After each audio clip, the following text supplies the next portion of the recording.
साथियों, स्वागत है आप सभी का हमारे इस YouTube चैनल के ऊपर। और इस चैनल के माध्यम से मैं आप सब लोगों के सामने बहुत बहुत गजब की जानकारियां आप सबके सामने साझा करना चाहूँगा। साथियों, भारत के अंदर रहना बड़ा आनंददायक माना जाता है, बड़ा सुखप्रिय माना जाता है। ऐसा कहा जाता है कि देवता लोग भी तरसते हैं भारत की भूमि पर जन्म लेने के लिए। क्या कारण है कि भारत की भूमि पर जन्म लेने के लिए देवता भी तरसते हैं? तो इसकी कहानियां आप लोगों को बताएंगे, धीरे धीरे समझते जाना और साझा करते जाना बातों को, कि आप लोगों को पता चलेगा कि क्या कारण है कि भारत की भूमि पर जन्म लेना सभी लोगों के लिए आश्चर्य की बात क्यों है, अचरज की बात क्यों है। सबसे पहले हम ये समझ लेते हैं कि ये सृष्टि रचना क्या है। यानी कि ये पूरा ब्रह्मांड है। इस पूरे ब्रह्मांड के अंदर चांद है, सूरज है, तारे हैं, सितारे हैं, ग्रह नक्षत्र हैं और हमारी पृथ्वी भी है। भारत के अंदर क्या है कि कुछ अजीबो तरीके से बताया जाता है। भारत में बहुत ही हिसाब किताब से बताया जाता है कि यह धरती किस प्रकार से पैदा हुई है। यानी कि भारत के अंदर आज जो बच्चा, यूँ मान लीजिए कि 20-25 वर्ष तक की, और लगभग तो मैंने तो ऐसे ऐसे बुजुर्ग भी देखे जिनको भी ये पता नहीं है कि आखिर ये धरती ये बना कैसे है। सबको बड़ा कौतूहल है, सभी जानते हैं कि मानते हैं, मतलब जानते तो क्या है, मानते हैं। वो कहते हैं कि जो धरती है वह परमात्मा ने बनाई है, ईश्वर ने रचित किया हुआ है। ईश्वर ने चांद तारे बनाए हैं, ईश्वर ने ये धरती रची है, ईश्वर ने ही ये नदियाँ, समुद्र और ये नदी नाले जितने भी कुछ बनाए गए हैं सब ईश्वर ने बनाए हैं। ईश्वर की ही कृति है। ईश्वर ने ही पशु पक्षियों को बनाया है। ईश्वर ने ही इस पूरी प्रकृति को, पूरी कायनात को ईश्वर ने ही रचा है। और ऐसा माना जा रहा है, सभी लोग ऐसा मानते हैं। और उसके पीछे कारण क्या है, उन कारणों को हम लोग धीरे धीरे करके समझेंगे। आराम से समझते जाइएगा, आप लोगों को आराम से धीरे धीरे बातों का पता चलेगा, क्योंकि एकदम से किसी बात का पता नहीं लगाया जा सकता है। तो क्या है कि अब हम ऐसे शुरुआत कर लेते हैं। मान लो कि एक छोटा बच्चा हो और वो पूछे कि ये किस प्रकार से रचा गया है, तो हम उसे एक बार के टरका सकते हैं कि बेटा ये जो धरती है ये परमात्मा ने बनाई है, ये जो आसमान है ये परमात्मा ने बनाया हुआ है। वो बहुत से प्रश्न करता है, ये आसमान किस पर टिका हुआ है, ये धरती किस पर टिकी हुई है, ये हवा कैसे चलती है, ये चांद तारे सूरज कैसे होते हैं, ये रात कैसे हो जाती है, दिन कैसे हो जाता है। तो यह आज के प्रश्न नहीं है, यह हजारों वर्षों से इस इंसान के लिए बड़े संजीदा प्रश्न रहे हैं ये लोग। और अभी क्या हुआ कि अपने विज्ञान से शुरुआत करते हैं। विज्ञान में क्या है कि विभिन्न प्रकार की थ्योरियाँ चलाई जाती हैं, जैसे कि बिग बैंग की थ्योरी चलाई जाती है।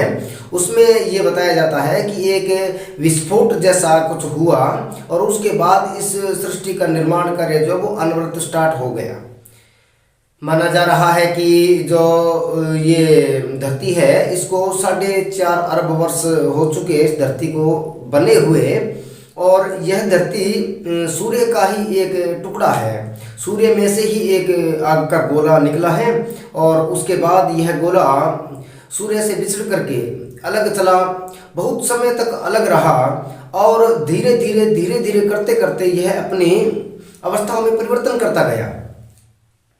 आग से थमा, कुछ आग जैसा रहा, उसके बाद अलग अलग थ्योरियाँ अलग अलग समय इसके अंदर आए और उन समय के आधार पर बताया जाता है कि कभी तो इसके ऊपर आग जैसा रहा, कभी इसके ऊपर बर्फ जैसा रहा, कभी कोहरा छाया रहा। और फिर धीरे धीरे क्या है कि इसके ऊपर विभिन्न प्रकार के यानी कि अनुकूलन बना इसके ऊपर, और जल का निर्माण जैसे हुआ, मिट्टी धरती का निर्माण जैसे हुआ और हवाएं अनुकूल चलने लगीं। और फिर जो नमी आई और उसके बाद विभिन्न प्रकार के बदलाव आते गए। और कहा जाता है कि यह करोड़ों साल पहले इस पृथ्वी ने अपना थोड़ा मूल रूप लेना शुरू किया था। और उसके बाद इसके ऊपर बड़े बड़े काया के जो जानवर थे वो आए। ऐसा आप लोग समझ सकते हो, आप लोग पढ़ सकते हो, आपको पढ़ने के लिए विज्ञान में बहुत सी बातें ये मिल जाएंगी। तो मैं आप लोगों को मोटा मोटा ही बता रहा हूँ, मैं इसमें सारा विश्लेषण करके नहीं बता रहा हूँ। मैं आप लोगों को ये इसलिए बता रहा हूँ क्योंकि बहुत सी विडंबनाएं हैं। हम आज इंसान जो आज के समय जो है, हमारे इंसानों की जो आज की जो चमड़ी है, वह चमड़ी आज से 1 करोड़ वर्ष पहले इसके ऊपर सर्वाइव नहीं कर पा रही थी। इसके ऊपर सर्वाइव करने के लिए उस समय चमड़ी का मोटा होना बहुत जरूरी था, और शरीर का भी, काया का भी बहुत विशाल होना बहुत जरूरी था, नहीं तो वह यहाँ पर ठहर नहीं पाया। इसीलिए तो कहा जाता है कि डायनासोर जैसे जानवर भी हमसे पहले हुए हैं। और उसके बाद धीरे धीरे इंसान की प्रजातियां इसमें से विकसित होना शुरू हो गई।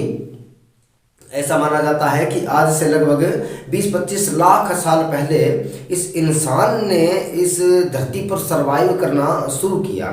सर्वाइव करने का मतलब हुआ कि ऐसा नहीं कि उसके कोई कपड़े थे, यानी कि शरीर जो कि बालों से ढका हुआ था, और यानी कि थोड़ा जबड़ा भी उसका हिसाब से पूरा नहीं था, और उसकी जो आँखों की जो ये बनावट है वो भी उस तरीके से समान जैसे कि आज है वैसी नहीं थी। यानी कि धीरे धीरे करते करते उसके अंदर एक कर्म के विकास हुआ है। और उसके बाद उसने जैसे कि 2 पैरों पर चलना भी शुरू कर लिया, और उसके बाद जैसे कि अपने इन उंगलियों से इस तरीके से पकड़ना भी शुरू कर लिया, और उसके बाद इन उंगलियों के बीच में स्थान बनना भी इसका शुरू हुआ, अंगूठा अलग से बनना शुरू हुआ, और उसके बाद पैरों में, और उसके बाद उसकी जो प्रजातियां थी जो विभिन्न प्रकार से अलग अलग क्षेत्रों के अंदर रहने लग गई। अलग अलग क्षेत्रों में रहने के कारण अब वो जो था वो आवाजें, अब हम कह रहे हैं इसके पहले जीवन था, आदमी आया बाद में है, आदमी से पहले एक जीवन था। जीवन कैसा था? जीवन था पशु का, पक्षियों का, जानवरों का, और पेड़ पौधे, इस पूरी कायनात पृथ्वी का जो ये है प्रकृति, इस पूरी प्रकृति का इसके ऊपर जीवन था।